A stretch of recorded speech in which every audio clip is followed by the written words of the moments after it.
গরিবের ব্যাংকার, গ্রামীণ ব্যাংকের প্রতিষ্ঠাতা, বাংলাদেশের একমাত্র নোবেলজয়ী, এসব পরিচয়ে তিনি বিশ্ববিখ্যাত। এর মাঝে নতুন পরিচয়, নতুন দায়িত্ব, বাংলাদেশের অন্তর্বর্তী সরকারের প্রধান।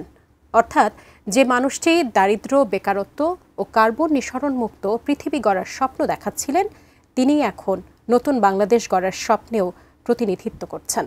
সেই নোবেলজয়ী অর্থনীতিবিদ, প্রধান উপদেষ্টা ডক্টর মোহাম্মদ ইউনূসের ৮৬তম জন্মদিন আজ।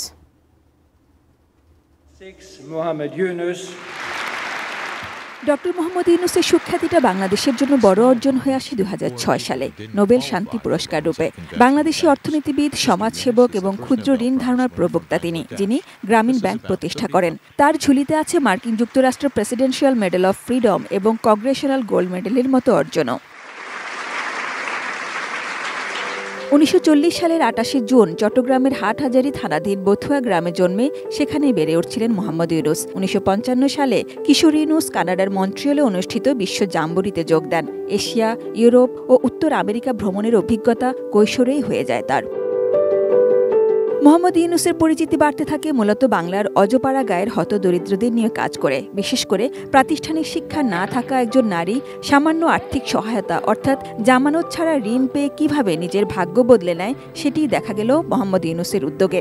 শাইনি চুলে এখন হবে সব হেয়ারস্টাইল। সিল্কোর দ্বিগুণ শাইনি চুল প্রতিদিন। এই ব্যাংকটি নিয়ে পৃথিবীর যে কোনো প্রচলিত ব্যাংকের চেয়ে বেশি গবেষণা হয়েছে। ১৯৮৯ সালে তার প্রতিষ্ঠিত গ্রামীণ ট্রাস্ট নামে প্রতিষ্ঠান পৃথিবীর যেসব দেশ গ্রামীণ ব্যাংক অনুকরণে আর্থিক প্রতিষ্ঠান গড়তে চায়, সেসব প্রতিষ্ঠানকে অংশীদারিত্বের মাধ্যমে সহযোগিতা করে আসছে। ২০১৮ সালে a world of 3 zeros, zero poverty, zero unemployment and zero net carbon emission নামে একটি বই লেখেন doctor Mohammad Yunus.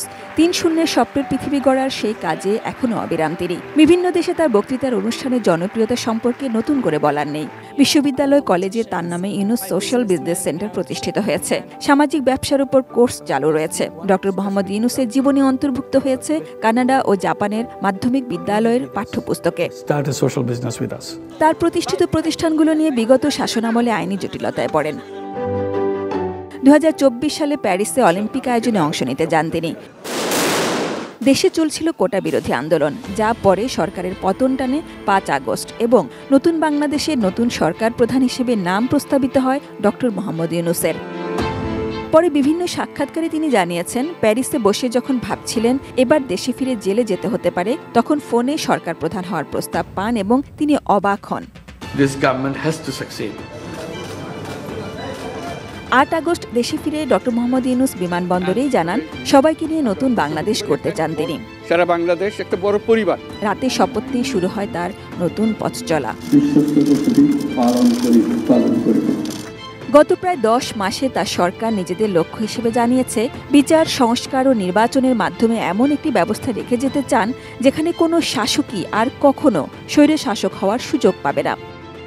And we hope enterprise is not moving towards Bay of Bengal. ১৯৭১ সালে মুক্তিযুদ্ধের পক্ষে মার্কিন যুক্তরাষ্ট্রের সংগঠকের দায়িত্ব পালন করেছেন যে ডক্টর ইউনূস, তিনি ২০২৪ সালে শুরু হওয়া নতুন বাংলাদেশ গড়ার নেতৃত্ব দিচ্ছেন। তার সাফল্যের সঙ্গে যে বাংলাদেশের ভবিষ্যৎ জুড়ে আছে তা বলাই বাহুল্য।